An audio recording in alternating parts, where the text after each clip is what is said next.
radical in a conservative way. I don't know what to make of that. Your teaching is crazily radical. In a conservative way, yeah. I mean, it's in a conservative way because I think that the past is not only has value, we cannot live without the integration of the past. No more than you can live as an individual without integrating your past. I mean, we're historical creatures, right? And without, if we're not united consciously with the past, then we're divided internally and socially. And that has consequences. So some of them are playing themselves out in the political divisions in the current world. But the consequences can be fatal. So, you know, what's the saying? A house divided amongst itself cannot stand. Right, exactly. And the house is a very, very, to the degree that any symbol is universal, the house is a pretty universal symbol for the structure of the psyche. So, yeah. And flowing on from that, it's interesting to hear you call it radical conservatism. Because there's a few quotes that I transcribed that from the Ideology, Logos and Belief lecture, which I remember having a kind of hair stand up on the back of my neck moment when I heard you say this. I don't know what happens to a person if they bring themselves completely into alignment. I've had intimations of what that might mean. We don't understand the world very well. We don't understand how world could be mastered if it was mastered completely. We don't know how an individual might manage that. We don't know what transformations that might make possible.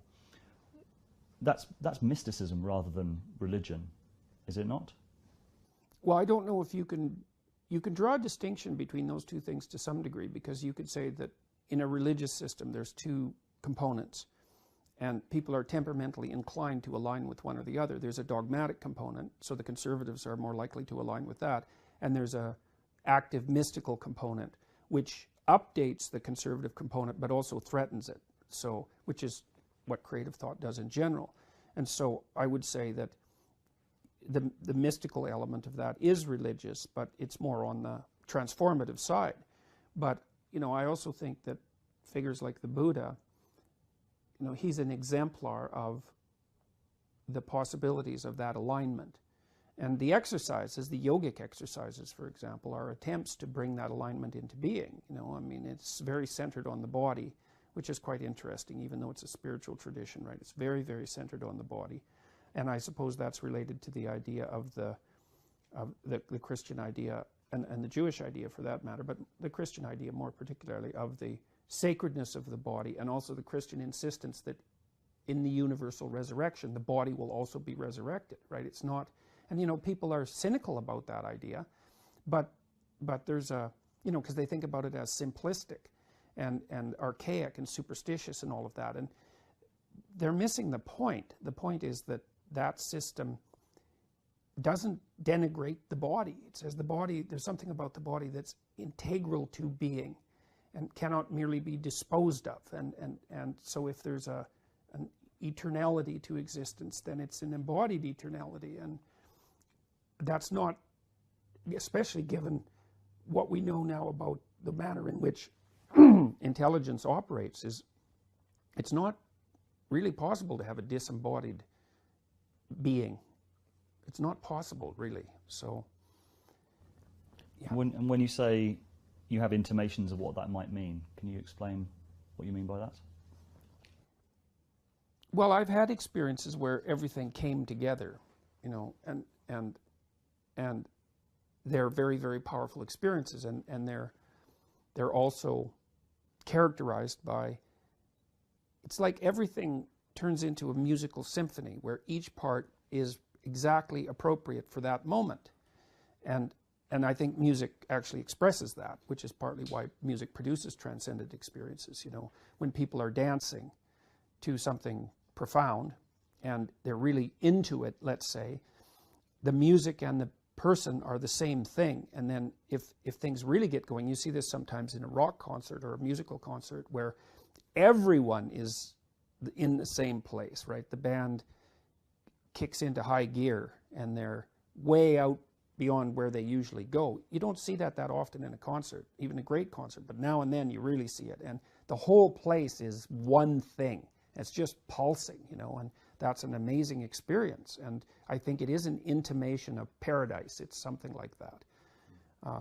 and you can think about that psychologically, you know, because it also makes sense psychologically that your optimal experiences are going to occur when you're most united with yourself. But I don't know what, see, we don't exactly understand the relationship between our consciousness and the world. The materialistic notion is that everything is deterministically causal, essentially. It's a Newtonian view. It's also not true, but we know that it's factually not true. But apart from that, or it's, I shouldn't say that exactly, but at the very base of things, determinism isn't the operative mechanism. And I think things are too complex actually to be strictly determined. And it does look to me like we negotiate through that complexity. But when we're at our best, when we're integrated completely, and there's an effect of that integration in principle on what we would normally regard as external reality. Because external reality can line up with that integration as well, and so-called external reality. And I think people probably experience that when they have peak sexual experiences with someone, you know, where there's real intimacy, because they're in the same place at the same time and everything comes together for that moment, you know. Maybe literally. Yes, literally, right. And I also don't think that linguistic usage is chance, right? Because I think that's a place where that experience is a brief intimation of heaven. That might be a way of thinking about it. So, well, through listening to it, it started to make sense of a lot of what I've been doing over the last few years. I've done quite a lot of sort of deep transformational practices, a lot of shadow work, so integrating the shadow, and actually feeling that real sense of becoming more in alignment with myself, feeling that these different parts of myself coming together and feeling more embodied and more present in the world. But it was through listening to you that I made this connection with the Logos, with the idea that this is actually a deep principle of Western culture, which gave it a real it's the interesting principle of the perspective. incarnation, right? Because the incarnation is at least a symbolic representation of the idea that the spirit has to fully inhabit the body, right? And that's also a remarkable idea, especially because the spirit, so to speak, the psyche, if you want, flees from the body in terror, because the body is the place of mortality and suffering. And so people are disembodied, and it's because, one way of looking at it is because they're too afraid to become fully embodied. And it's no wonder they're afraid. There's reason to be afraid, but the question is, well, what would you be like if you had the courage to be fully embodied? And that's fully incarnate. That's another way of thinking about that. And the idea, the Christian idea, is that the fully incarnate human being is the Messiah. That's the idea. That's a hell of an idea, you know, but it means embracing the horrors of the world. That's what it means. And that's not only the horrors of the world, but the evil of the world, you know. So there's this idea that Christ took the individual. Absolutely. Well, then those are not different. And, you know, there's this idea that not only was Christ the incarnate spirit, right, so fully descended into the body, let's say, but that he also took the sins of the world onto himself. And what that means is that, psychologically speaking, is that part of spiritual development is to recognize the satanic tendencies that characterize you, and to fully wrestle with them, and to integrate them. That's the thing. It's not so much to cast them away, it's to transmute them. You know, and you can see the difference between people who've done that and people who haven't, at least to some degree, because people who haven't integrated the shadow at all are naive. And you can tell that when you look at them, and you can tell that when you talk to them. And because they're naive, they're often resentful as well, because they get taken advantage of. And someone who's integrated that more, they're dangerous in the martial arts sort of way, which is they're dangerous, but they don't have to use it, because their presence radiates, what would you say?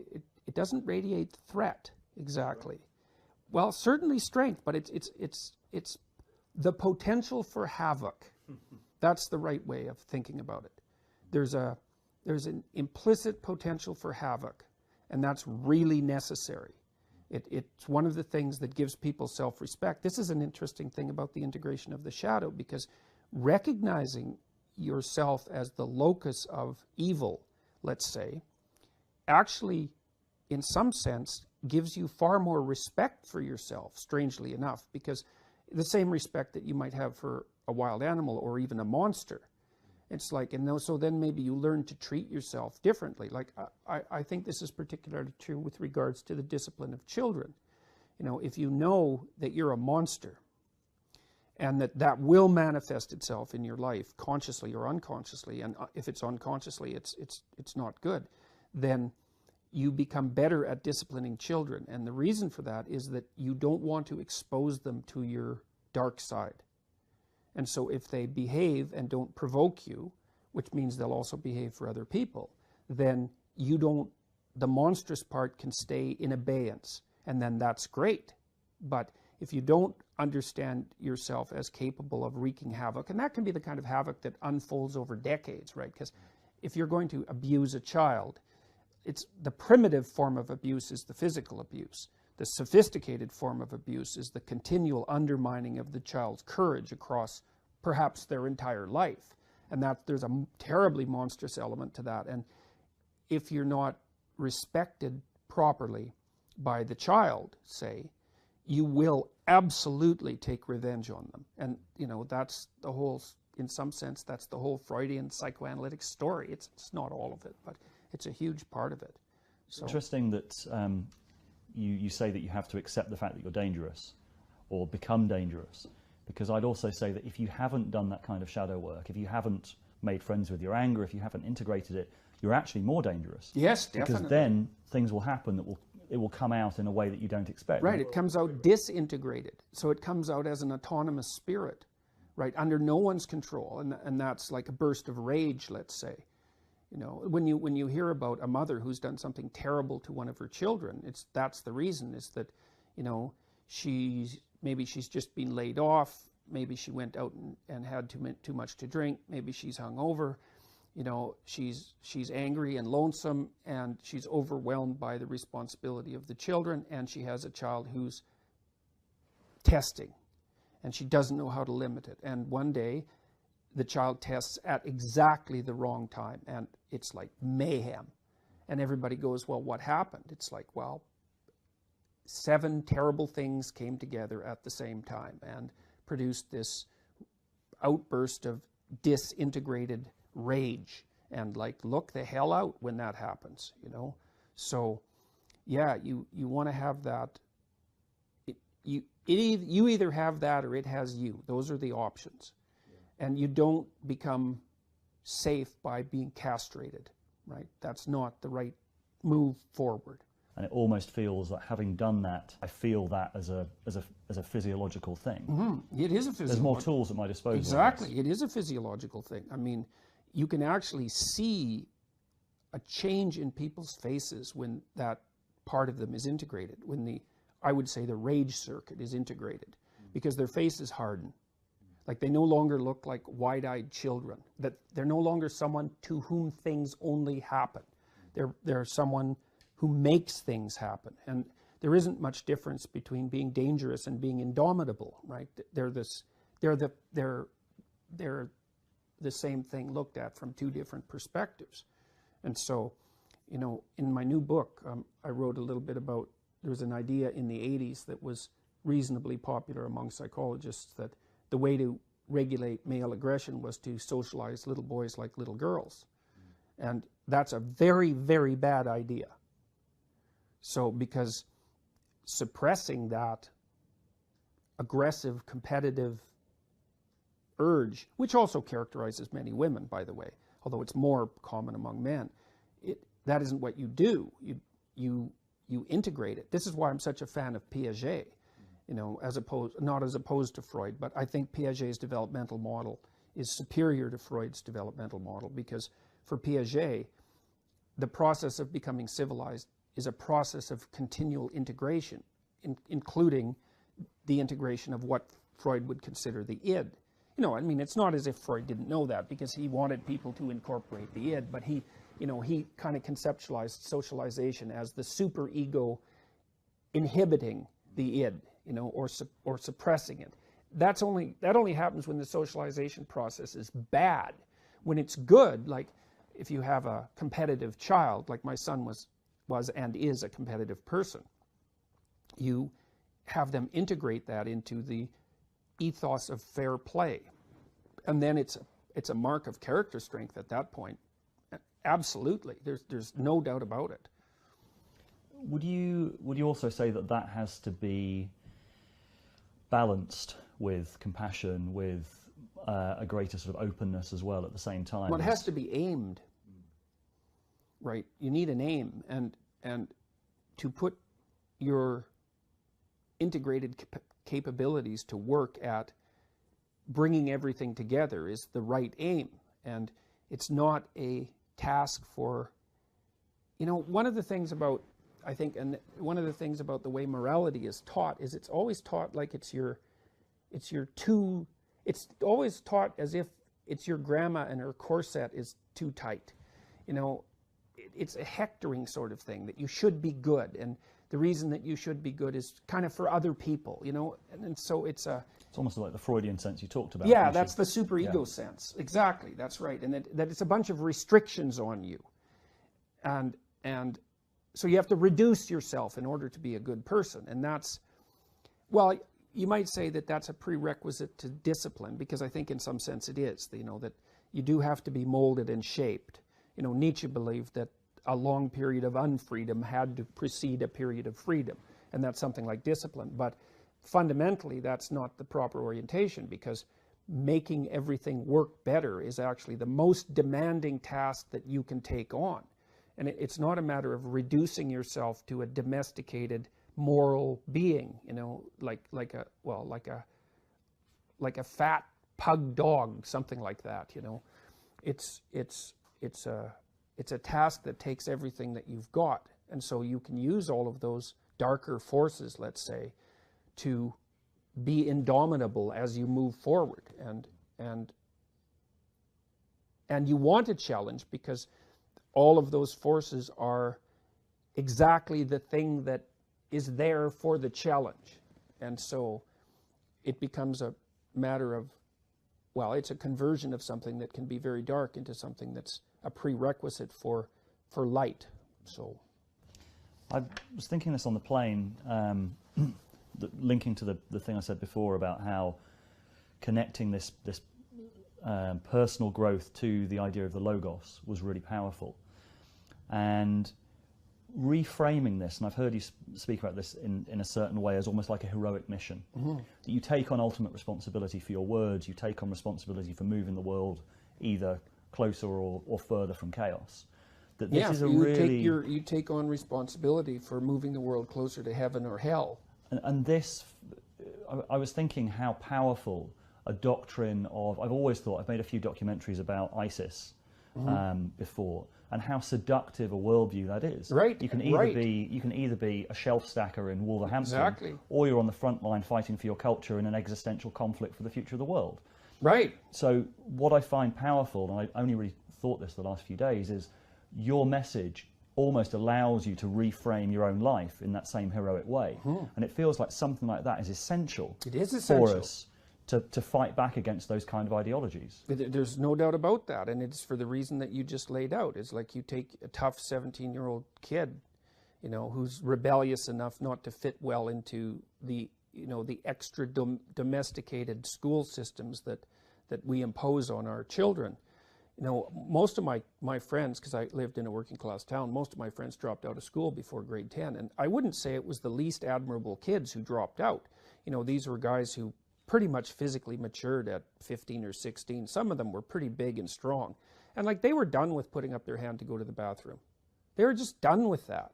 And the fact that they left school, it was a bad long-term decision, maybe for many of them. I mean, a lot of them went and worked on the oil rigs and made a fortune, but they never kept any of it. But they didn't drop out of school only for weakness and failure, And so there has to be a challenge put forward to those people who are inclined in that aggressive competitive direction, or they will fall prey to, well, you mentioned that, why would people go fight for ISIS? Well, you just said why. And you can't really understand that unless you can allow yourself to imagine how you could be attracted to that. And the shelf stacker versus the heroic desert warrior, I mean, it's an illusion. And it's a dangerous one. And it's being utilized in a very manipulative manner by the people who are pushing this. But you always have to give the devil his due. And do you think we need a heroic story of our own to combat it? Well, what do you have otherwise? You have a life of pleasure seeking. You have no admiration for yourself if you live a life like that, right? There's contempt, there's self-contempt that's going to build.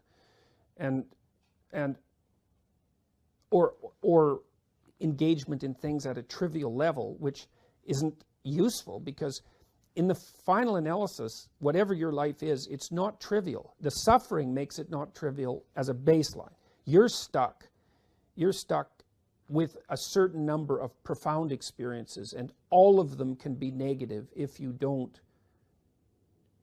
All of them can be negative if you let the default manifest itself. But you don't get trivial, because you have to encounter your own death and the death of everyone around you and the horrors of the world. And so there's no trivial response that doesn't subject you to that with no defense and then embitter you. So yeah,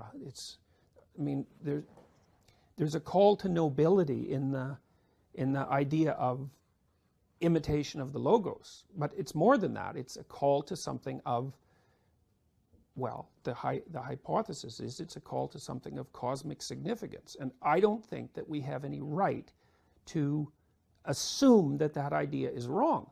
We don't understand our place in the cosmos. And if you base your analysis on size, physical size, well, there are bigger things than us. But that's not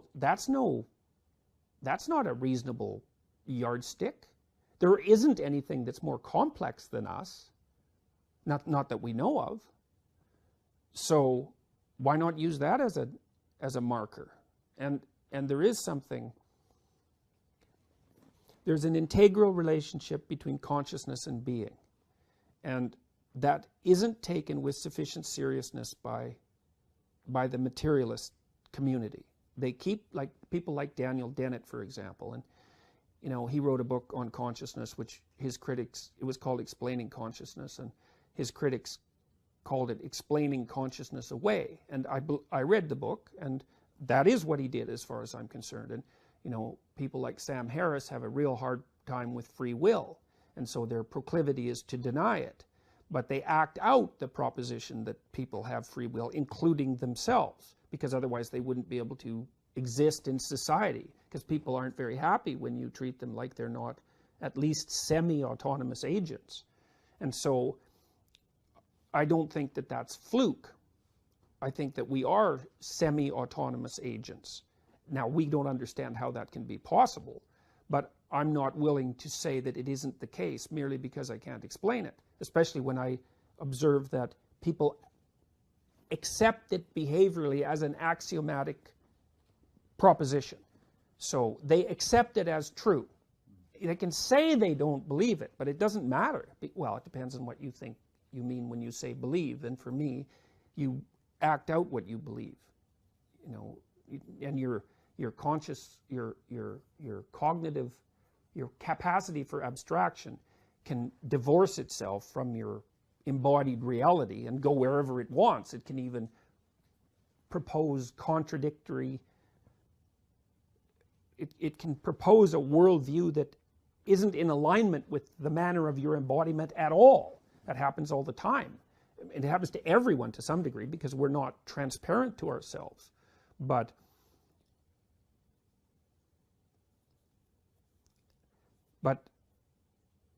well, it isn't so straightforward to determine what our place is in the world. And the thing that really got me with regards to that wasn't the good that we could do, but the harm that we can do.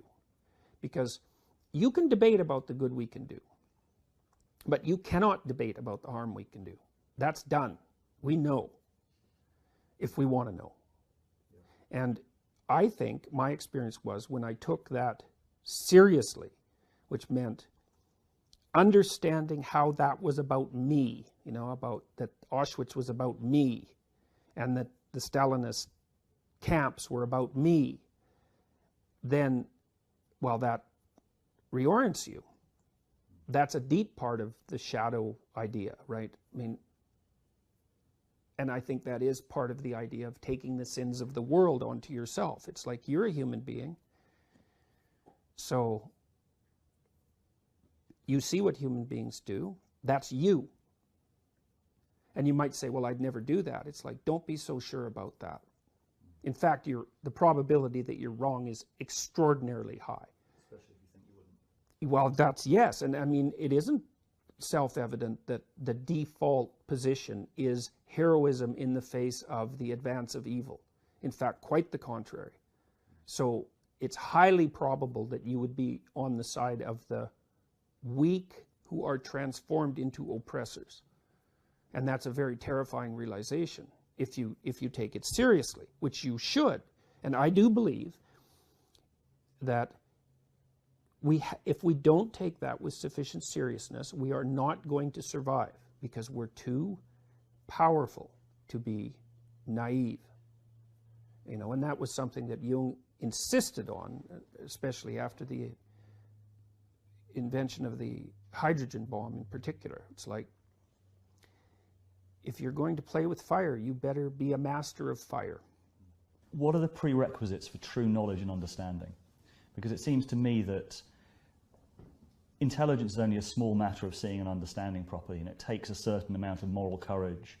It takes a certain amount of having done the work of introspection, having done the work of deep introspection. What do you think the components are for true knowledge and understanding? Well, I think the motivation, one of the best motivations, is existential terror. I mean, I don't remember where this is in the Old Testament, but the line is, the fear of God is the beginning of wisdom. And that's definitely psychologically true, but we could strip it, say, of its transcendent implications and say, well, for me anyways, I wasn't motivated to be serious until I knew what I was capable of in the most negative way.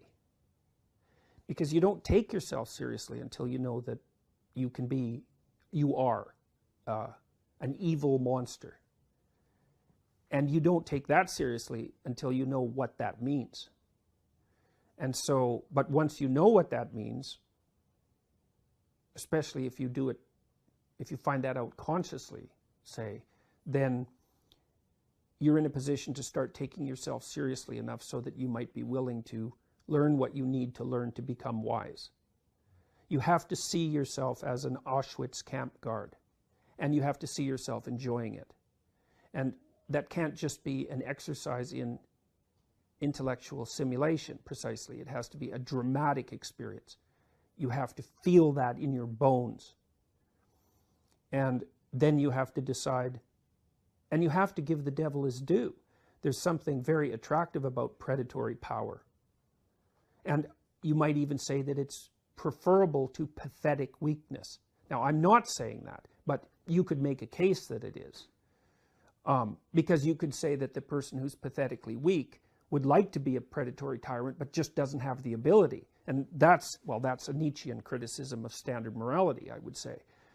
But then, is there something higher than predatory power? Well,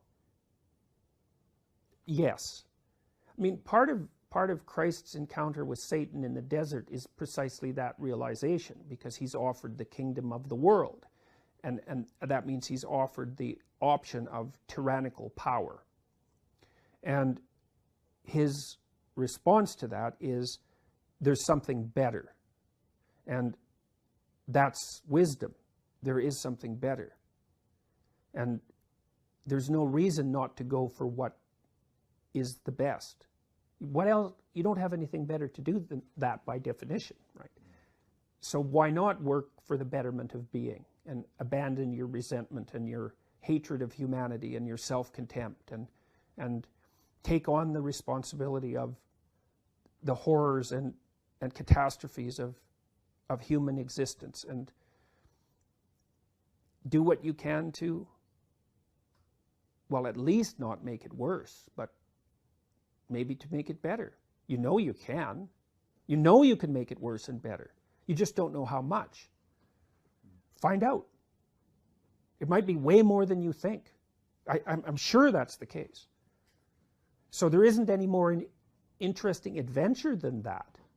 You know, find out how much good you can do in the world, and not in this moralistic, thou shalt not